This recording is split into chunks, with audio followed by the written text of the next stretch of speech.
કરીએ નેક્સ્ટ. હવે રાઉલ્ટનો નિયમ તમે લોકો બધું આ બોર્ડમાં ભણેલા જ છો, છતાં થોડીક ઉપરથી માહિતી આપી દઈએ. અબાષ્પશીલ દ્રાવ્ય અને બાષ્પશીલ દ્રાવક ધરાવતા દ્રાવણ માટે રાઉલ્ટનો નિયમ. ચલો શબ્દ ઉપર ભાર મૂકું છું. દ્રાવ્ય અબાષ્પશીલ છે અને દ્રાવક કેવો છે? બાષ્પશીલ. ઓકે, હાલો, અવાજ આવે છે ને બધાને? ઓકે, ચલો જુઓ દોસ્તો, અબાષ્પશીલ દ્રાવ્ય ને બાષ્પશીલ દ્રાવકમાં ઓગાળીને મંદ અને આદર્શ દ્રાવણ બનાવવામાં આવે. અબાષ્પશીલ દ્રાવ્યને બાષ્પશીલ દ્રાવકમાં ઓગાળીને શબ્દ ઉપર ભાર મૂકું છું, મંદ અને આદર્શ દ્રાવણ બનાવવામાં આવે તો બાષ્પ દબાણમાં થતો સાપેક્ષ ઘટાડો દ્રાવ્યના મોલન્સ જેટલો હોય. અહીંયા પણ શબ્દ ઉપર ભાર મૂકું છું. આ સ્ટેટમેન્ટ ઘણી વખત પૂછાઈ ગયેલું છે એન્ટ્રન્સમાં પણ. યાદ રાખજો, હું તમને નોટિફાઈ કરું છું, તમારે હું યાદ રાખવાનું. અબાષ્પશીલ દ્રાવ્યને બાષ્પશીલ પ્રવાહી દ્રાવકમાં ઓગાળીને, જે હવે જો આ શબ્દ ભાર મૂકું છું, મંદ અને આદર્શ દ્રાવણ. પાછી મગજમાં ઘંટી વાગે સાહેબ, આદર્શ દ્રાવણ શું છે? આવતીકાલના લેક્ચરમાં સાહેબ બધું સમજાવશે. મંદ અને આદર્શ દ્રાવણ બનાવવામાં આવે તો તેના બાષ્પ દબાણમાં થતો સાપેક્ષ ઘટાડો. જોજો, બાષ્પ દબાણમાં થતો સાપેક્ષ ઘટાડો. શબ્દ ઉપર ભાર મૂકું છું. બાષ્પ દબાણમાં થતો ઘટાડો નહીં, બાષ્પ દબાણમાં થતો સાપેક્ષ ઘટાડો દ્રાવ્યના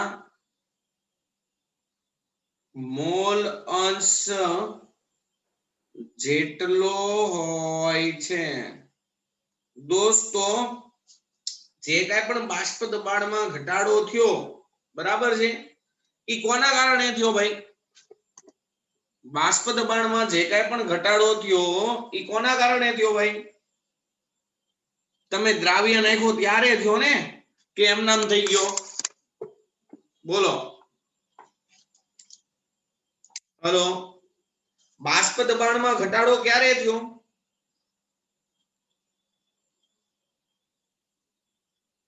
શુદ્ધ દ્રાવક તો બાષ્પશીલ હતું કે નહોતું? સમજાય છે કે નથી સમજાતું? મહેતા, ડોડિયા,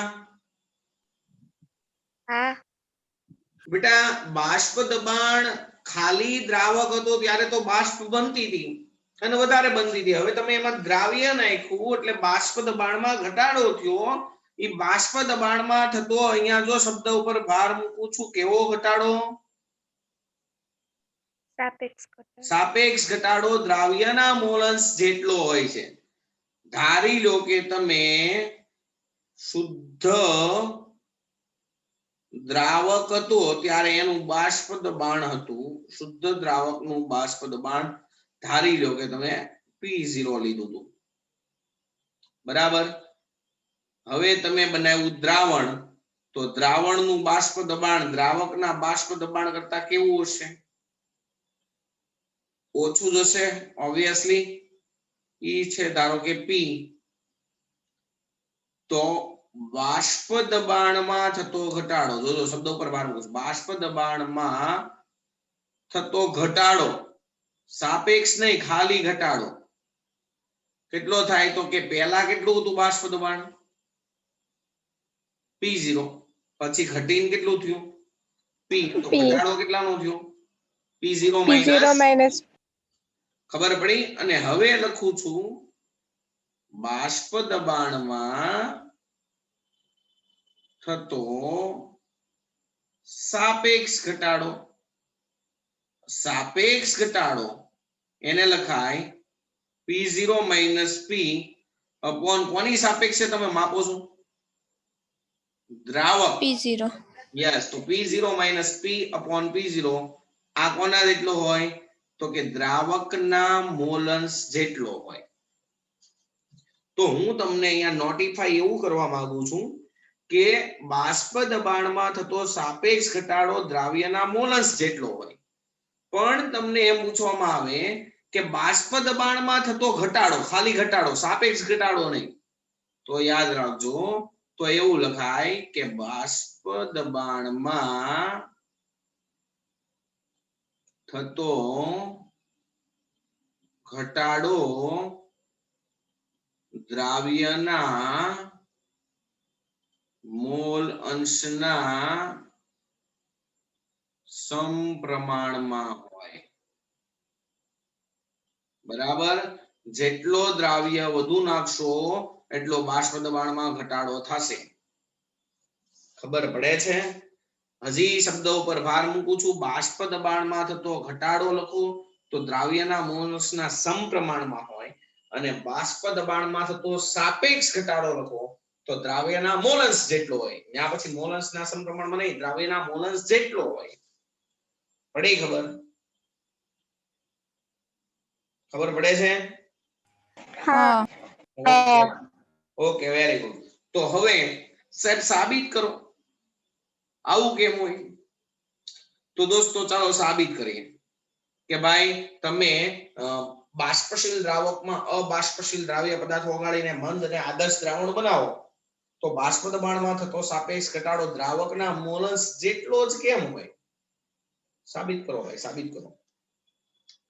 તો દોસ્તો હવે તમે દ્રાવણ બનાવ્યું, દ્રાવણ, ચલો પહેલા ખાલી શુદ્ધ દ્રાવક હતું. ઓકે, સાંભળજો, આ શુદ્ધ દ્રાવક છે. શુદ્ધ દ્રાવક છે. દ્રાવક તો કેવો છે? બાષ્પશીલ. ઓકે, તો આમાંથી બાષ્પ બનશે, બનશે કે નહીં? બને. ઓકે, ઈ કોના ઉપર આધાર રાખશે? દ્રાવક. દ્રાવક. હવે તમારી પાસે દ્રાવણ છે, ચલો આ દ્રાવણ છે, બરાબર? આ દ્રાવણ છે તમારી પાસે. ચલો હવે હવે શું આમાંથી બાષ્પ બનતી બંધ થઈ જાય? નહીં, બાષ્પ તો બનશે પણ પહેલા કરતા કેવી થશે? ઓછી. ઓછી. પણ આ બાષ્પ પણ કોના ઉપર આધાર રાખશે? આમાં દ્રાવ્ય તો કેવો છે? દ્રાવ્ય તો કેવો હતો? હે? અબાષ્પશીલ. Yes, very good. અને દ્રાવક કેવો છે? બાષ્પશીલ. તો આ દ્રાવણનું બાષ્પ દબાણ પણ કોના ઉપર આધાર રાખશે? દ્રાવક. દ્રાવક ઉપર જ આધાર રાખશે. દ્રાવક જેટલો વધુ હશે એટલું બાષ્પ દબાણ વધશે, હું એમ કહી શકું? કારણ કે દ્રાવ્ય તો કેવો છે? અબાષ્પશીલ. Very good, very good. તો હું એમ કહું કે બાષ્પશીલ દ્રાવકમાં અબાષ્પશીલ દ્રાવ્ય પદાર્થ ઓગાળી બનતા દ્રાવણનું બાષ્પ દબાણ દ્રાવકના મોલ અંશના કેવા પ્રમાણમાં હોય? સમપ્રમાણમાં હોય છે. દ્રાવણનું બાષ્પ દબાણ કોના મોલ અંશના સમપ્રમાણમાં હોય? ખાલી દ્રાવણનું બાષ્પ દબાણ કોના મોલ અંશના સમપ્રમાણમાં હોય? દ્રાવકના. કારણ કે દ્રાવકની જ બાષ્પ બને છે. કારણ કે દ્રાવ્ય તો કેવો છે? અબાષ્પશીલ. છે. તો હું એમ લખી શકું કે આ દ્રાવણનું બાષ્પ દબાણ is directly proportional to the x of દ્રાવક. લખાય? હા.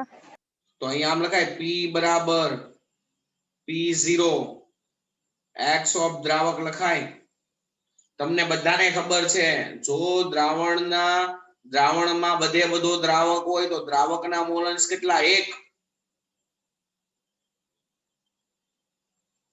બધે બધો શુદ્ધ દ્રાવક હોય, શુદ્ધ દ્રાવક, તો એમાં બધે બધો શું હોય? x. બધે બધો દ્રાવક જ હોય ને. બધે બધો દ્રાવક તો દ્રાવકના મોલ અંશ 1, એનો મતલબ શું થાય? એમાં દ્રાવ્ય હોય જ નહીં.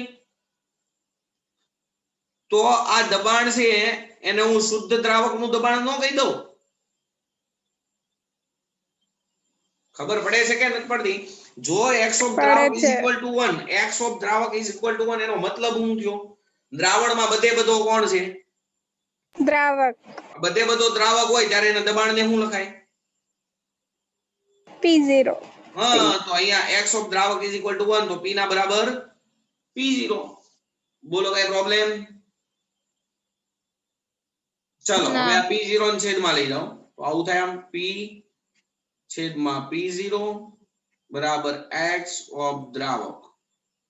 હવે બંને બાજુને